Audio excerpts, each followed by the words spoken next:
بسم اللہ الرحمن الرحیم رب اشرح لی صدری ویسر لی امری واحلل عقدۃ من لسانی یفقہوا قولی صدق اللہ العظیم۔ السلام علیکم ناظرین، میں ہوں شہزاد شوکت، پروگرام صنعت و معیشت کے ساتھ آپ کے سامنے آج پھر ہم حاضر ہیں۔ آج ہمارا ٹاپک وہی جو پچھلے ٹاپک کی ایک ہم سیریز کو کنٹینیو کریں گے کہ منشور جو ہماری پولیٹیکل پارٹیز دے رہی ہیں کیا ان میں کامیابی ہے، کیا اس میں ہماری صنعت، ہماری معیشت جو کہ بہت کمزور ہو چکی ہے ترقی کر پائے گی، کیا ہماری عوام وہ خوشحالی دیکھ پائے گی جو کہ اسلام اور اسلام کے اندر جتنے بھی حقوق ہیں جو مسلمانوں کے ہیں یا ان لوگوں کے جو مسلمان نہیں ہیں لیکن مسلمان حکومتوں میں رہتے رہے ہیں ان کو ان کے حقوق پورے مل پائیں گے۔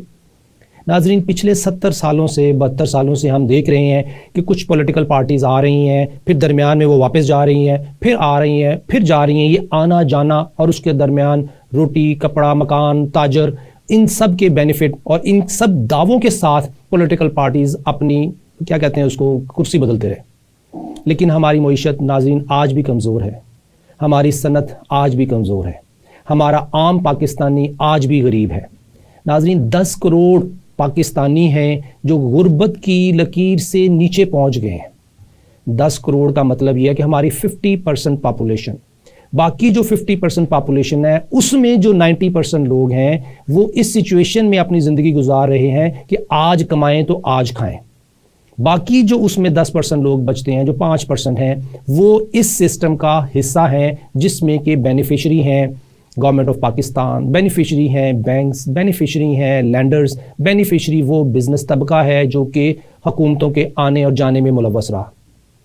اگر آج میں ایک اچھا بزنس مین ہوں تو میں کسی بھی پولیٹیکل پارٹی کو سپورٹ کر سکتا ہوں ان کو جتوانے میں۔ اگر میں آج امیر آدمی ہوں تو میں کسی بھی پولیٹیکل پارٹی کے اگینسٹ انویسٹمنٹ کر سکتا ہوں اس کو گرانے میں۔ اگر آج میرے فوائد ایک پارٹی میں ہیں تو میں اس کو سپورٹ کروں گا، آج میرا فائدہ دوسری پارٹی میں ہے تو میں اس کو فائدہ پہنچانے کے لیے سپورٹ کروں گا۔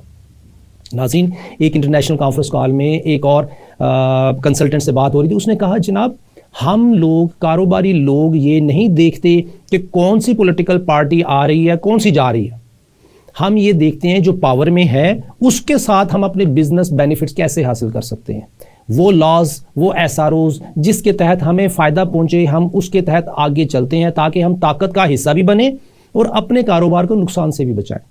ناظرین، یہ وہ حقیقت ہے جس سے ہم چھپ نہیں سکتے۔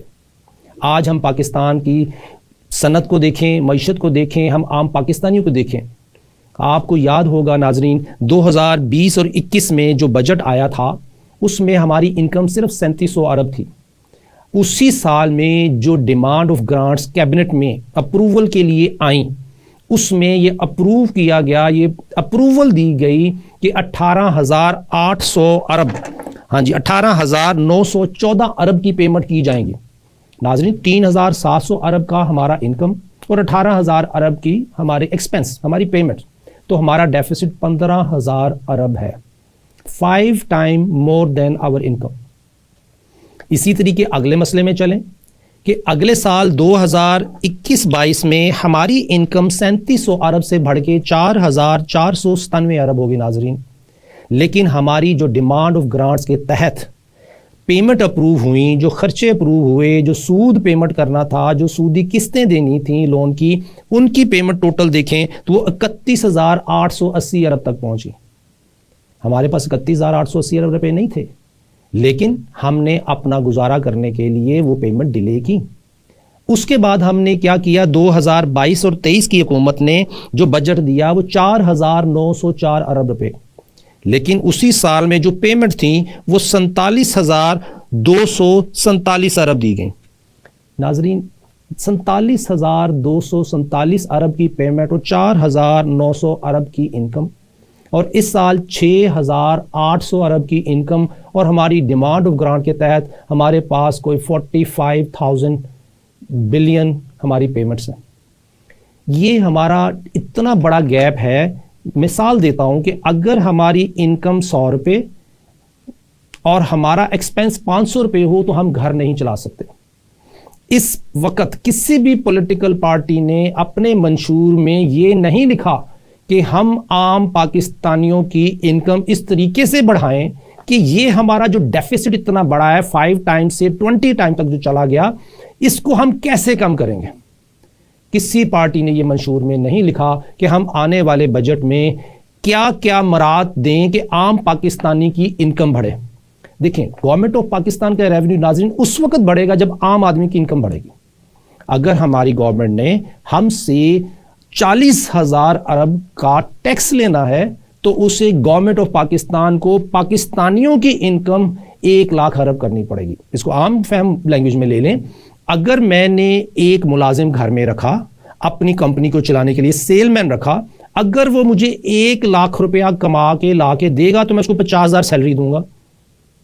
اسی طرح گورنمنٹ آف پاکستان کی پالیسیز، اگر وہ ایک آدمی سے 50,000 ٹیکس کلیکٹ کرنا چاہتے ہیں تو انہیں 1 لاکھ روپے کی انکم تو اس کو دینی پڑے گی تاکہ وہ 50,000 میں اپنا گزارا کرے. اس کے لیے یہ انشور کرنا پڑے گا کہ جو 50,000 ہم اس پاکستانی کو دے رہے ہیں اس کے تحت اس کے خرچے پورے ہو رہے ہیں. ناظرین کوئی ماں اپنے بیٹے کو گھر سے باہر جب کمائی کے لیے جا رہا ہوتا ہے وہ یہ کہہ کے نہیں بھیجتی کہ بیٹا حرام کما کے لے آ. میرے اس پاکستان میں مسلم امہ میں ایک ماں ایسی مسلمان نہیں ہوگی جو یہ کہتی ہو بیٹا باہر جا اور حرام کما کے لا اور وہ مسلمان ہو. ایک ایسی ماں نہیں ہوگی جو یہ کہے بیٹا باہر جا جیب کاٹ کے لے کے آ. وہ یہ کہتی ہے اللہ میرے بیٹے کو حلال کی روزی دینا، یہ باہر جا رہا ہے اس کو حلال کی روزی دے. کیا ہمارے ملک میں کیا ایسا منشور ہے جس میں ایک ماں کی یہ دعا کہ اللہ میرے بیٹے کو حلال کا رزق دینا، کیا ایسے منشور میں حصہ ہے؟ ہمارے منشور میں حصہ کیا ہے کہ آؤ فقیر بن جاؤ، آؤ ہم سے بے نظیر انکم میں پیسے لے جاؤ، آؤ ہم سے روٹی لے جاؤ، آؤ مکان کا لالچ لے جاؤ. مکان تو دینا نہیں ہے، لالچ دینا ہے. مکان کپڑے کا لالچ دے جاؤ. کپڑا بھی کوالٹی وہ نہیں جو ہونی چاہیے، مکان کی وہ ویلیو نہیں جو ہونی چاہیے، اور روٹی کی وہ ویلیو نہیں جو ہونی چاہیے. روٹی خریدنی بھی مشکل، مکان خریدنا بھی مشکل، کپڑا اوریجنل خریدنا بھی مشکل. اس کے علاوہ جو الیکٹریسٹی کے بلز پہ ٹیکس آتے ہیں، انڈائریکٹ ٹیکسز آتے ہیں، اس میں ایک عام فہم آدمی یا عام آدمی جو کاروباری ہے یا جو اسمال کاروبار کر رہا ہے، جو میڈیم کاروبار کر رہا ہے یا ایس ایم ایز کا جو حصہ ہے، اگر ان کو دیکھا جائے ناظرین تو ان کے لیے بھی حلال کمانا اتنا ہی مشکل ہے جتنا کہ زندہ رہنا. کیونکہ ہمارے منشور نامکمل ہونے کی وجہ سے وہ پالیسیز جو اس ملک میں انکم بڑھانے کے لیے چاہیے وہ نہیں آ پاتی. ناظرین ہمارے لیے اگر میں چھوٹی سی مثال دیتا ہوں، یہ اسٹیٹ بینک آف پاکستان کی رپورٹ ہے. اگر اس کو عام فہم آدمی پڑھ لیتا ہے، اس کے اندر وہ ٹیکنیکل پوائنٹ دیے گئے ہیں جس کو ایک عام فہم آدمی تو سمجھ ہی نہیں سکتا. ہاں ایون لیجسلیٹو باڈیز کے جو M P A M N As ہیں یا ادھر جو کیبنٹ میں لوگ بیٹھے ہیں سینیٹرز وغیرہ، چند ایک کے علاوہ وہ اس رپورٹ کو پڑھ کے سمجھ میں نہیں پاتے. اسی بینک کی ایک رپورٹ ہے کہ 50 lakh S M Es enterprises اپنا اکاؤنٹ رکھتی ہیں، بینکوں میں آپریٹ کر رہی ہیں، کام کر رہی ہیں. 50 لاکھ چھوٹی اماؤنٹ نہیں ہے. اور یہ بھی لکھا ہے کہ جو 40% جی ڈی پی ہے ہمارا، اس کی جو بیس ہے وہ ایس ایم ایز ہے. یہ بھی اس رپورٹ میں لکھا ہے کہ 25% جو ہماری ایکسپورٹ ہے، وہ جو ایکسپورٹ ہے 25% وہ ایس ایم ایز کی وجہ سے ہے. لیکن ناظرین لمحہ فکریہ کیا ہے کہ کیا ایس ایم ایز ریگولیٹ ہو رہی ہیں جن میں ان کو بینیفٹ دیا جائے کہ یہ ایس ایم ایز اپنا شیئر 25% ایکسپورٹ سے بڑھا کے 40% تک لے جائیں؟ نہیں ناظرین. کیا کوئی ایسا منشور آیا جس میں ایس ایم ایز کے لیے کہا گیا ہو کہ آپ 40% جی ڈی پی کا حصہ ہیں، ہم آپ لوگوں کو سپورٹ کریں گے تاکہ امپلائمنٹ اور بڑھے؟ نہیں ناظرین، کوئی ایسا منشور میں ابھی تک میں نے نہیں پڑھا کہ ایس ایم ایز کے لیے کوئی ایسے رول ایسے ریگولیشن لائے جائیں جس میں کہ ان عام سمال کاروباری طبقے کو ہم سپورٹ کریں. ہمارا سمال کاروباری طبقہ جو کام کر رہا ہوتا ہے اس میں وہ اپنی ڈاکومنٹیشن اتنی کر رہا ہے جتنی کہ وہ اپنے سروائیول کے لیے کرے. جو ایف بی آر کی پالیسیز ہیں، باقی جو ہمارے دوسرے ادارے ہیں جو ان سے انکم لے رہے ہیں، ان کی پالیسیز کو اگر من و ان مان کے چلیں تو جو ایس ایم ایز آپریٹ کریں وہی بند ہو جائے، جو محلے کی چھوٹی سی دکان ہے وہ بھی بند ہو جائے. کیونکہ ہمارا ٹیکس سسٹم یہ کہتا ہے کہ اگر آپ نے سروائیو کرنا ہے تو آپ کو جیپنیز لا جو انہوں نے کاپی پیسٹ کیے ہیں کہ ہر آنے والی پیمنٹ میں آپ نے 10% پرچیز پہ دینا ہے اور 5% یا 8% سیل پہ کاٹنا ہے، اور اس کے علاوہ جو امپورٹ کرنی ہے اس پہ سیل ٹیکس، انکم ٹیکس، پتہ نہیں کیا 40-50% تک وہ ایڈ کر کے وہ چارج کر دیتے ہیں. چاہے نان ریفنڈیبل ایشو رہتا ہے. لیکن جیسے ہی ٹریڈ 1 سے 2 سے 3 4 سے ٹریڈر میں بڑھتے جائیں گے تو ٹیکس والیوم بڑھتا جائے گا. End of the day profitability compromise ہو جاتی ہے. یا تو اتنی پروڈکشن ہو, اتنی کنزمپشن ہو, اتنی ایکسپورٹ ہو کہ جو ملٹیپل ٹریڈر کام کر رہے ہیں ایک ہی پروڈکٹ کے اوپر وہ ایلیمنیٹ ہو جائیں. جب کنزمپشن اتنی نہیں ہے, مینوفیکچرنگ سیٹ اپ اتنا بڑا نہیں ہے پاکستان میں, تو ہمیں پالیسیز وہ لانی ہیں جو اسمال میڈیم انٹرپرائزز جو کہ میجورٹی ہے پاکستان کی ان کو کیٹر کریں. ناظرین, کیا ہم دیکھتے ہیں کہ کوئی ایسا منشور کوئی پارٹی لائے جس میں بینیفٹ ہو کس کے لیے؟ اس کے لیے جو عام فہم آدمی, جو 20 کروڑ عوام کا ایک حصہ ہو. کیا ایسی کوئی پارٹی ہے جو ہم پاکستانیوں کے لیے کام کر رہی ہو؟ کیا کوئی ایسی ہوپ ہے کہ ہم پاکستانی خوشگوار زندگی گزار سکیں؟ کیا اسلام میں آج کے کرائسس کا کوئی سلوشن ہے کہ ہم اس کرائسس سے باہر نکل سکیں؟ 1400 سال پرانا میسج اسلام کا کیا کوئی ایسا سلوشن دیتا ہے, کوئی ایسی ہوپ دیتا ہے کہ آج کے کمپلیکیٹڈ کرائسس سے ہم باہر نکل سکیں؟ کیا وہ ماں جو اپنے بیٹے کو یہ دعا کر کے باہر بھیجتی ہے بیٹا حلال کما کے آنا, اور اس کو حلال کمانے کی اپرچونٹیز مارکیٹ میں ملیں, کیا ایسا پاکستان کبھی آئے گا؟ ناظرین, ہم بریک کے بعد ملتے ہیں انہی سوالوں کا جواب لینے کے لیے. آج ہمارے ساتھ ہمارے مہمان ڈاکٹر شاہ زیب صاحب ہمارے ساتھ ہوں گے, انشاءاللہ سے گپ شپ ہوگی. ویلکم بیک ناظرین. پروگرام صنعت و معیشت کے صاحب سے بات ہو رہی تھی. ہم منشور پہ بات کر رہے تھے کہ کون سی پولیٹیکل پارٹی کا کیا منشور ہے, کون سی ایسی پالیسی کوئی ہمیں دی جا رہی ہے یا پرپوز کی جا رہی ہے جو پریکٹیکلی پاسبل ہو. ہم بات کر رہے تھے کہ آج کے دن میں ہم عام پاکستانی خوش نہیں ان پالیسی سے جو پاکستانیوں پہ امپوز کی گئیں. ایک عام فیملی سسٹم ڈسٹرب ہوا ہے. کوئی ایسا لا, کوئی ایسی پالیسی نہیں جس کا بینیفیشری ہم عام پاکستانی ہوں. آج کے ہمارے مہمان ہیں ڈاکٹر شاہ زیب احمد. ہم آج آپ کو ان سے انٹروڈیوس کراتے ہیں. ان کا تعلق TLP سے ہے, حافظ قرآن ہے, نیورولوجسٹ ہیں. السلام علیکم ڈاکٹر صاحب. وعلیکم السلام. ڈاکٹر صاحب ویلکم ٹو آور شو. ہمیں آپ بہت خوشی ہوئی ہے کہ آپ ایز اے نیورولوجسٹ اپنے پروفیشن سے ہٹ کے ایک پولیٹیکل سیٹ اپ میں ایک نئی پارٹی کے ساتھ TLP تحریک لبیک پاکستان کے ساتھ منسلک ہوئے اور ان کے امیدوار نامزد ہوئے حلقہ 161 PP میں. آپ سے ہم اب چاہیں گے کہ آپ اپنا ہمیں تھوڑا سا انٹروڈکشن کروائیں کہ آپ کا بیک گراؤنڈ کیا ہے اور آپ اس راہ میں کیسے چل پڑے. جی, میرا نام ڈاکٹر شاہ زیب احمد ہے. میں نے MBBS government sector medical college سے کیا اور اس کے بعد میں بہاول نگر میں ضلع کا پریزیڈنٹ رہا YDA کا, ینگ ڈاکٹرز ایسوسیشن. وہاں پہ ایڈمنسٹریشن کے ساتھ کام کرتے ہوئے مجھے احساس ہوا کہ ہم میرے ملک میں پالیسی کا اور ایڈمنسٹریٹو کافی سارے فیلیئرز ہیں. پالیسی کا کافی بحران ہے اور خاص طور پہ ہم یہ سمجھتے ہیں کہ ہمارے ملک میں روٹی کپڑا مکان پانی بجلی گیس اس چیز کا بحران ہے. لیکن مجھے لگتا ہے کہ کوئی بھی عام شہری اگر آپ اس سے پوچھیں کہ کیا تم پارلیمنٹ میں ریپرزینٹ ہو رہے ہو تو وہ آپ سے اسٹریٹ اوے کہے گا کہ نہیں, مجھے ایسا نہیں لگتا. تو اس کا مطلب ہے کہ سیاست کا بحران ہے. جب کوئی کسی ریاست میں کوئی لوگ اپنے آپ کو ریپرزینٹ نہیں کر پا رہے ہوتے تو ان کے پاس کوئی آپشن نہیں رہتی سوائے ریڈیکلائز ہونے کے. تو یہ ایک اتنا بڑا المیہ ہے. اس المیہ کو دیکھتے ہوئے حالانکہ میرا پروفیشن اب خود بھی بہت سینسٹیو ہے, مجھے اس میں رہ کے میں بہت زیادہ خدمت بھی کر سکتا ہوں, لیکن مجھے لگا کہ مجھے پولیٹیکل پروسیس میں حصہ لینا چاہیے اور لوگوں کا جو ٹوٹا ہوا یقین ہے کانسٹیٹیوشن میں اس کو کسی طریقے سے جتنی میں کوشش کر سکوں اس کو بحال کر سکوں. سر باٹم لائن یہ ہے کہ آپ یہ سمجھتے ہیں کہ فقدان ہے کہ جو چوزن ریپرزینٹیٹیو نیشنل اسمبلی میں ہیں, جن لوگوں نے ان کو چوز کیا ہے, سلیکٹ کیا ہے, وہی ان کو پراپرلی ریپرزینٹ نہیں کرتے. جو پالیسیز ہیں ان کا فقدان ہے کہ وہ انکمپلیٹ ہیں یا ان میں ڈیفیکٹس ہیں, میسج نہیں کمپلیٹ. ناظرین, اب ڈاکٹر صاحب یہ بات آپ کی اتنی زبردست ہے کہ جو میسج ہے وہ کمپلیٹ نہیں ہے. کیا ایک انکمپلیٹ میسج کے ساتھ کوئی کام کمپلیٹ کیا جا سکتا ہے؟ بالکل نہیں. انکمپلیٹ میسج کے ساتھ آپ جو ہے اگلے بندے کو ٹریپ ہی کر سکتے ہیں اور اس کو کنفیوز کر سکتے ہیں اور اس کو مینیپولیٹ کر سکتے ہیں اور اس کو ایکسپلائٹ کر سکتے ہیں. سر آپ کے پاس ایک پیشنٹ آیا ہے, وہ آپ کو اپنی بیماری آدھی بتاتا ہے اور آدھی نہیں بتاتا, کیا آپ اس کا ٹریٹمنٹ کر سکیں گے پراپرلی؟ ظاہر ہے اگر وہ انفارمیشن ود ہولڈ کرے گا مجھ سے تو یہ تو پہلا پوائنٹ ہے کہ جب تک کلینکل ہسٹری اور پراپر ایگزامینیشن اور یہ ساری چیزیں میرے پاس اویلیبل نہیں ہوں گی تو میں کسی ڈائریکشن میں جا کے ڈائگنوسس پہ نہیں پہنچ سکوں گا. اسی طرح جس طرح چوزن ریپرزینٹیٹیو ہمیں جو منشور دیتے ہیں, جو پولیٹیکل پارٹیز ہمیں منشور دیتی ہیں کہ یہ ہمارا منشور ہے, اگر وہ انکمپلیٹ منشور دیں تو کیا اس سے کوئی بھلائی آ سکتی ہے جو 70 سال میں نہیں آئی؟ ہاں جی, ظاہر ہے منشور آپ کا جو ہے وہ پورا ڈیٹیلڈ ہونا چاہیے اور اس میں ہر قسم کے فریکشن آف پاپولیشن کو کی ریپرزنٹیشن ہونی چاہیے اور خاص طور پہ اس کو اس طرح کا ہونا چاہیے کہ وہ اس کے اندر ایک کیا کیوں اور کس طرح ہم کریں گے یہ ساری چیزیں ڈیٹیل میں ایکسپلینڈ ہو. سر دوسرے لفظوں میں آپ یہ فرما رہے ہیں کہ جتنے حقوق اسلام نے ہم پاکستانیوں کو مسلمانوں کو دیے ہیں ان کو پراپرلی اگر ایڈریس کیا جائے گا تو سولوشن نکلے گا. تو بالکل یہی بات ہے. وہ اس کے لائن میں آگے یہی تھا کہ یہ جو پارٹیاں منشور دے رہی ہیں اس سے بہت پہلے اللہ رسول نے ہمیں ایک منشور دیا ہے, اور بات یہ ہے کہ وہ ایک مکمل ضابطہ حیات ہے. اللہ پاک نے فرمایا لقد کان لکم فی رسول اللہ اسوۃ حسنہ. رسول اللہ صلی اللہ علیہ وسلم کی زندگی میں بہترین نمونہ ہے ہر چیز کا.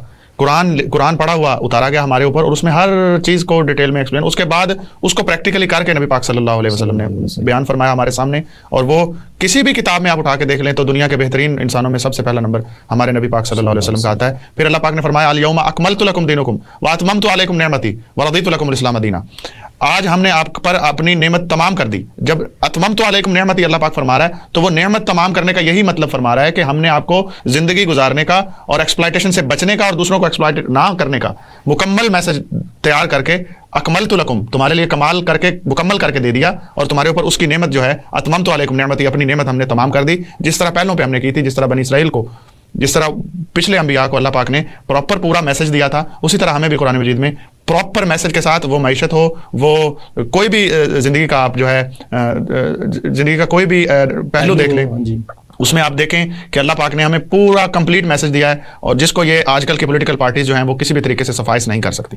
سر اس میں دیکھیں آج کل کی پولیٹیکل پارٹیز یہ کہتی ہیں کہ دیکھیں یہ سسٹم بند ہو جائے گا, اگر ہم نے سود ختم کر دیا تو یہ ہو جائے گا, اگر ہم نے آج کے سسٹم میں رہنا ہے تو ہم جو 1400 سال پرانا میسج ہے وہ آج امپلیمنٹ نہیں ہوتا, وہ ہو سکتا ہے لیکن نہیں ہوتا, ہم زندہ نہیں. یہ جو کسی بھی ایک منشور میں پچھلے 70 سالوں میں ما سوائے قائد اعظم صاحب کی ایک تقریر جو 1948 میں تھی کہ اسٹیٹ بینک آف پاکستان بناتے وقت کہ ہم نے اسلامک اکنامک سسٹم کی بنیاد رکھنی ہے, اور اسٹیٹ بینک کو ذمہ دار ٹھہرایا کہ آپ نے جو مغرب کی جو طاقتیں ہیں جنہوں نے سودی بیس پہ کام کیے ان کی طرح کام نہیں کرنا. لیکن اس اسٹیٹمنٹ کے بعد ہم کہیں بھی صدر ایوب صاحب بنے رہے, ہمارے دیوتا بنے رہے, ہماری اکانومی کا بیڑا گر کر گئے, اس کے بعد بھٹو صاحب بنے رہے, اس کے بعد ضیاء الحق صاحب آ گئے اسلام کا نعرہ لے کے, پھر نواز شریف صاحب بے نظیر, ان کی باریاں چلتی رہیں. آج 2023 آ گیا, 1948 کے بعد ایک منشور میں یہ نہیں آتا کہ اسلامک اکنامک سسٹم کی ہم بنیاد رکھیں گے, یہ کہتے ہوئے کہ جی یہ میسج منہ سے نہیں کہتے کیونکہ ایمان رکھتے ہیں, یہ سمجھ لیں کہ یہ ہمیں دکھاتے ہوئے کہ جی یہ ممکن نہیں ہے. اس کی کیا یہ وجہ ہے کہ یہ میسج نامکمل ہے؟ دیکھیں شہزاد صاحب, جو فائنانس ہے کسی ملک کے لیے, کسی اسٹیٹ کے لیے ایک خون کی مانند ہے, اور خون جب پورے اس کی رگوں میں جاتا ہے تو اس کو اگر ہم آلودہ کر دیں, اس میں ٹاکسیسٹی آ جائے تو پورا جسم جو ہے وہ سیپسس میں چلا جاتا ہے, اور انسان جو ہے وہ کسی بھی چھوٹی سی بیماری سے بھی, چاہے آپ کو اسکن سے کہیں سے تھوڑی سی جگہ سے بھی پرابلم ہو جائے, اسٹیف اوریس اگر بلڈ میں چلا گیا تو آپ مر گئے, آپ سیپسس میں جائیں گے, ختم ہو جائیں گے. لائیو ایگزامپلز ہیں, آپ پیچھے اٹھا کے یہ ریکارڈ میں پڑی ہوئی ہیں کہ جب بھی اکنامکلی ہٹ کیے گئے لوگ, جیسے کوریا ہو جائے یا جیسے کوئی اور ممالک جن کو اکنامکلی جس طرح ہم ابھی ہٹ ہو رہے ہیں, اس طرح جو ہٹ کیے گئے لوگ ہیں انہوں نے اسلامک رولز کو اپلائی کر کے, کرنسی مس میچ ختم کر کے, کارپوریٹ سٹرکچر مس میچ ختم کر کے, جو اسلام ویلیو ٹو ویلیو ایکسچینج کا میسج دیتا ہے اس کو اپلائی کر کے اس کے امپلیمنٹیشن سے انہوں نے اس کرائسس سے اپنے آپ کو نکالا. نمبر 1 اور نمبر 2, آج آپ دیکھ لیجئے ویسٹ میں, آپ امریکہ کی مثال لے لیں, آپ چائنا کی مثال لے لیں, مشرق میں چائنا جو ہے وہ نیگیٹو سود کے اوپر, نیگیٹو کے اوپر اپنے لوگوں کو قرضے دیتا ہے. تو انہوں نے اس طرح اپلائی کیا اسلام کے اصولوں کو کہ بہتر ہوتے ہوتے وہ آج اتنے الحمدللہ اچھے ہیں کہ وہ اپنے لوگوں کو نیگیٹو پہ دیتے ہیں, اور امریکہ میں منیمم سے منیمم جو ہے وہ 3% وہ اپنے لوگوں سے, اپنے جو شہری ہیں ان سے وہ صرف 3% سود چارج کرتے ہیں, اور اس کو بھی کم کرتے جا رہے ہیں. ناظرین, ہمارا میسج اللہ نے جو دیا ہے وہ کمپلیٹ ہے. ڈاکٹر صاحب نے ابھی یہ عرض کیا کہ کوریا کے کرائسس تھے یا چائنا کی پالیسیز تھیں یا یو ایس اے میں یا جاپان میں جو نیگیٹو ریٹ چل رہا ہے, وہ اس بات کا ثبوت ہے کہ کہیں نہ کہیں ہم اپنے مذہب کو انڈرسٹینڈ کرنے میں ناکام ہیں. ہمارا میسج کمپلیٹ ہے. ڈاکٹر صاحب ہمارا میسج کمپلیٹ ہے, اللہ نے کہہ دیا, آپ نے آیت پڑھ دی. کیا ہمارے مفتی حضرات, ہمارے ریلیجیس اسکالر اس سسٹم کو جو یہ دنیا میں فائنینشیل اکنامک سسٹم کھڑا کیا گیا ہے, کیا وہ اس کو سمجھ کے انکمپلیٹ فتواز دے رہے ہیں, کمپلیٹ فتواز دے رہے ہیں, جس کی وجہ سے میں آپ کو ایک مثال دیتا ہوں. آپ اور میں ہم پارٹنرشپ کرتے ہیں جی. میں ایک بینک ہوں, میں آپ کے ساتھ انویسٹمنٹ کرتا ہوں. ابھی ہم منشور پہ اسی طرف جائیں گے کہ آپ کے منشور کا حصہ کیا ہے. اگر میں یہ کہوں کہ پروفٹ ہوا تو ڈاکٹر صاحب میں آپ کا پارٹنر ہوں, لاس ہوا تو آپ میرے پارٹنر نہیں ہیں, تو یہ بالکل کیا یہ اسلام کے مطابق حرام ہے؟ بالکل. اسلام کے مطابق یہ ہے کہ میرا پیسہ, آپ کی محنت, ہم دونوں, اگر پروفٹ ہوا تو پارٹنرشپ. ہمارے ہاں جو اس وقت اسلامک بینکنگ سسٹم ہے وہ یہ کہتا ہے کہ اے بینک, جو یہ ہم فتویٰ دے رہے ہیں مولانا حضرات، اس میں اگر آپ نے پروفٹ میں حصے داری کی تو یہ بھی ٹھیک ہے، کولیٹرل لے لیں یہ بھی ٹھیک ہے، لیکن جو اللہ کی کلیئر کٹ آیات ہیں ان کی وائلیشن سورہ بقرہ کی 282 283 کی، کہ اگر ہم پارٹنرشپ کو حلال کر دیں تو ہمارا اکانومی میں حلال خون ہمارے رگوں میں چلنا شروع ہو جائے گا، ہم کامیابی کی طرف چلے جائیں گے۔ کوشچن سر یہ ہے کہ کیا کوئی ایسی پارٹی منشور لا رہی ہے یا آپ کی پارٹی ایسا منشور لا رہی ہے جس میں کہ جو انویسٹمنٹس ہوں وہ حلال ہوں، جس میں کہ کسی کو صدقہ دینا ہے، قرض دینا ہے، بلا سود قرض دینے کے اوپر ہم کام کریں، یا جس میں ہم نے ٹریڈنگ کو پروموٹ کرنا ہے؟ کوئی ایسا منشور آپ کے ذہن میں ہے، آپ کی پارٹی کے ذہن میں؟ دیکھیے ہماری پارٹی جو ہے وہ ہماری پارٹی جو ہے اس کا منشور ہے قرآن۔ اللہ اکبر۔ قرآن مجید فرماتے ہیں اس میں کہ اللہ پاک فرماتا ہے ادخلوا فی السلم کافہ، دین میں اسلام میں داخل ہو جاؤ پورے کے پورے۔ چھوٹی سی ایک مثال ہے، حضرت عبداللہ بن مسعود جب مسلمان ہوئے، وہ پہلے پادری تھے یہودیوں کے، تو مسلمان ہوئے تو وہ وہاں پہ ان کے پاس اونٹ جو کھانا وہ حرام ہے۔ مسلمان ہوئے تو آپ نے سوچا کہ کیونکہ ایک پری آپٹک ایک پری میڈین نیوکلس ہوتا ہے ہائپوتھیلمس میں، وہ آپ کا فیڈنگ بیہیویئر جو ہے نا وہ ایک ایڈجسٹ کر دیتا ہے۔ آپ اگر بچپن سے کوئی چیز نہیں کھا رہے نا تو بعد میں آپ کا دل نہیں کرتا، آپ تھوڑا بیہیویئرلی اس کو پسند نہیں کرتے۔ تو انہوں نے کہا کہ اونٹ کھانا کوئی فرض تو نہیں ہے، اگر میں نہیں بھی کھاؤں گا تو مسلمان تو رہوں گا۔ تو اللہ پاک نے آیت اتاری فرمایا ادخلوا فی السلم کافہ، اگر اسلام میں داخل ہوئے ہو تو پورے کے پورے داخل ہو جاؤ، اب اونٹ کھا لو۔ ٹھیک ہے، اس باریکی سے اسلام جو ہے نا یہ شہادت گاہ الفت میں قدم رکھنا ہے۔ لوگ آسان سمجھتے ہیں مسلمان ہونا، اور اللہ پاک کے احکامات کو اللہ پاک نے فرمایا تلک حدود اللہ فلا تعتدوها، یہ اللہ نے جو حدود سیٹ کر دی ہیں ان کو مت پھلانگو۔ ومن یتعد حدود اللہ فاولئک هم الظالمون، اور جو اللہ کی حدود کو پھلانگتا ہے وہ ظالم ہے۔ اور اللہ کی حدود کو پھلانگنے والے پرانے بھی لوگ آئے ہیں۔ بنی اسرائیل میں ایسی قوم تھی جس کو اللہ پاک نے منع کیا تھا کہ اس دن آپ نے مچھلی نہیں پکڑتی اور اس کو آپ نے شکار نہیں کرنا، تو انہوں نے کہا کہ اچھا ہم اس کی تحویل نکال لیتے ہیں، ہم ایسا کرتے ہیں، ہم مچھلی اس دن مارتے نہیں ہیں، ہم اس دن اس کو پول کر لیتے ہیں، اگلے دن پکڑ لیتے ہیں۔ تو وہ بھی سارے علماء تھے، مفتیان کرام تھے، انہوں نے یہ بتایا تھا کہ جی آپ ایسا کر لیں، یہ آپ کے لیے ہم ایک آئیڈیا دے دیتے ہیں تو اس سے آپ بچ جاؤ گے۔ اور انہوں نے کہا کہ جی اللہ پاک ہم نے آپ کے حکم کا، اللہ پاک نے فرمایا قرآن مجید میں فرمایا امت مسلمہ کا اور بنی اسرائیل کا کیا فرق ہے بھلا، کہ انہوں نے کہا قالوا سمعنا وعصینا، یہ قرآن مجید کی آیت ہے کہ جب وہ کہتے تھے کہ اللہ پاک ہم نے تمہاری بات سن لی، کیونکہ لاڈلے بہت تھے نا، اللہ پاک نے پہ انعامات بہت کیے تھے، وہ چاہتے تھے تو ذللنا علیہم الغمام، وہ چاہتے تھے کہ منو سلوا آ گیا تو منو سلوا آ گیا، وہ چاہتے تھے کہ فن فجرت من حسنتا عشرۃ عینا، انہوں نے کہا جی ہم ایک چشمے سے 12 قبیلے ہیں ہمارے، آپ نے فرمایا چلو ٹھیک ہے 12 قبیلے کر 12 چشمے کر دو۔ انہوں نے کہا ہم موسیٰ علیہ السلام نے راستہ نکالا سمندر دریا سے، تو انہوں نے کہا جی ہم ایک راستے سے نہیں گزریں گے، تو کہا 12 راستے کر دو، اتنے لاڈلے تھے۔ تو انہوں نے کہا جی کہ سمعنا وعصینا، ہم نے سن لیا اور ہم نافرمانی کرتے پروردگار، فذهب انت وربک فقاتلا، تو وہ اس طرح کے لاڈلے قوم تھے۔ لیکن اللہ پاک نے ڈسٹنکشن دی، اللہ پاک نے فرمایا ان تبدوا شیئا او تخفوہ یحاسبکم باللہ، یہ ہمارے لیے آیت اتری امت مسلمہ کے لیے، فرمایا کہ اگر تم ایک چیز چھپاؤ گے یا بتاؤ گے ہم تمہارا محاسبہ کریں گے۔ تو اس کے بعد صحابہ کرام نے کیا کہا، انہوں نے کہا کہ اگر ہمارے دل میں ایک خیال آتا ہے اس پہ تو ہمارا کنٹرول بھی نہیں ہے، اگر اللہ پاک ہمارے اس پہ بھی پکڑ کرے گا تو ہم کہاں جائیں گے؟ تو وہ مسجد نبی میں بیٹھ گئے، ظہر کا وقت تھا، آیت اتری، وہ بیٹھ گئے اور کہنے لگے سمعنا واطعنا سمعنا واطعنا، پروردگار ہم نے سنا اور ہم اس پہ اطاعت کرتے ہیں، ہم اطاعت کرتے ہیں، ہم اطاعت کرتے ہیں۔ اتنی بار پڑھا کہ شام میں اللہ پاک نے دوبارہ آیت فرمائی کہ لا یکلف اللہ نفسا الا وسعها، ہم کسی جان پر اتنا بوجھ نہیں ڈالیں گے جتنی اس کی وسعت نہیں۔ اللہ پاک نے ہمارے لیے اتنا آسان اور بالکل زبردست دین دیا، ہم خود اس کو مشکل کرتے ہیں، ہم غیروں کی نقل کر کے اس کو مشکل کرتے ہیں۔ اور اس میں پھر کیا ہوتا ہے کہ اللہ پاک کو اگر آپ اس کے احکامات، آخری آیت جو میں ابھی سنا رہا ہوں وہ یہ ہے کہ اللہ پاک نے فرمایا، اس میں ہمارے پاس ناظرین ڈاکٹر صاحب یہ فرما رہے ہیں اللہ کی حدیں ہیں جو مقرر ہو گئیں، اس سے کراس نہیں کرنا ہم نے، اور حدیں اللہ نے صاف صاف بیان کر دیں، چاہے وہ اونٹ کھانے کی، حلال اونٹ کھانے کی بات تھی، چاہے وہ مچھلیوں والی بات تھی، اللہ نے اپنی حدیں مقرر کر دیں۔ ناظرین اس وقت ٹائم ہے بریک کا، ہم بریک کے بعد ڈاکٹر صاحب سے یہیں سے کنٹینیو کرتے ہیں۔ ویلکم بیک ناظرین، پروگرام صنعت و معیشت کے ساتھ ہمارے ساتھ آج کے مہمان ہیں حافظ ڈاکٹر شاہزیب احمد۔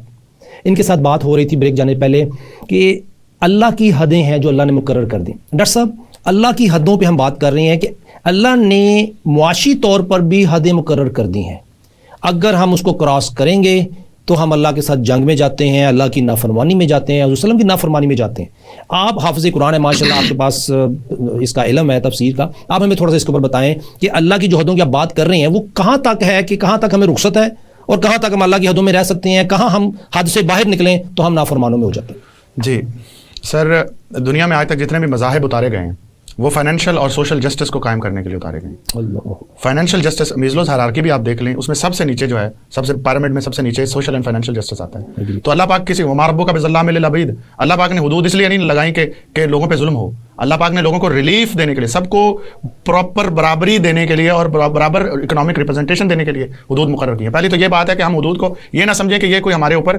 امپوزڈ ایسی کوئی پرابلمیٹک چیز ہے, نمبر 1. اب اللہ پاک نے کیا فرمایا, اللہ پاک نے فرمایا یا ایھا الذین آمنوا اتقوا اللہ, اے ایمان والو اللہ سے ڈرو. ایمان والوں کے لیے, ہاں جی, سب سے پہلے تو ایمان والوں کے لیے ہے, اور فرمایا اللہ سے ڈرو, اور ڈرنے کے بعد کیا کرو, وَذَرُوا مَا بَقِیَ مِنَ الرِّبَا, اور چھوڑ دو جو باقی ہے تمہارا من الربا, سود میں سے.